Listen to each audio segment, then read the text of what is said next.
Hari ini saya akan menemu bual Guru Cemerlang Kimia SMK Tuanku Dato' Syahrin, iaitu Cikgu Arifin, seorang guru yang aktif dalam pengajaran online melalui Perlis Teaching Online.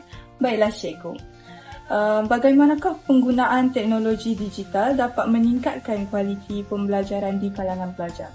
Bagi saya, untuk teknologi digital adalah satu keperluan. Dia bukan lagi satu kehendak. Suatu ketika dulu teknologi itu merupakan satu kehendak, tapi sekarang ianya merupakan satu keperluan, di mana bagaimana peluang itu dapat diambil oleh pelajar bagi memastikan pembelajaran sepenuh masa itu dapat dijalankan. Bagaimana sekiranya pelajar-pelajar sibuk ataupun aktif di sekolah, jadi pembelajaran digital dapat digantikan di rumah maupun di masa senggang pelajar tersebut. Oleh demikian, digital adalah merupakan peranti ataupun satu platform yang boleh digunakan pelajar bagi memenuhi masa-masa yang terluang untuk pelajar.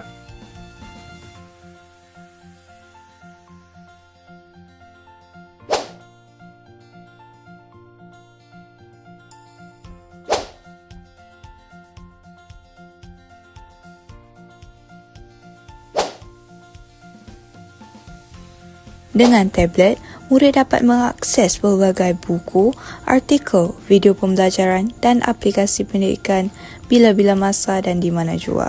Apakah cabaran yang dihadapi oleh guru dan pelajar dalam menggunakan teknologi digital dalam pendidikan?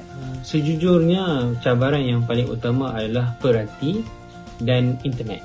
Di mana sejauh mana internet dapat pelajar mempunyai internet itu adalah satu keperluan, di mana bagaimana pelajar tadi terus-menerus mempunyai internet dan hubungan dengan peranti tersebut adalah satu benda yang amat penting.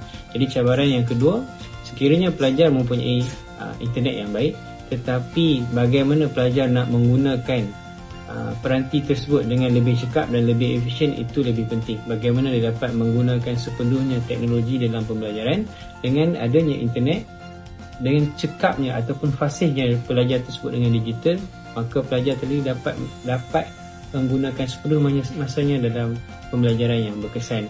Di samping itu, pelajar juga yang perkara ketiga, cabaran yang paling sesuai adalah isi kandungan di media sosial yang mungkin sedikit sebanyak boleh mempengaruhi fokus kepada pelajar. Itu antara cabaran yang paling besarlah dalam dunia pendidikan.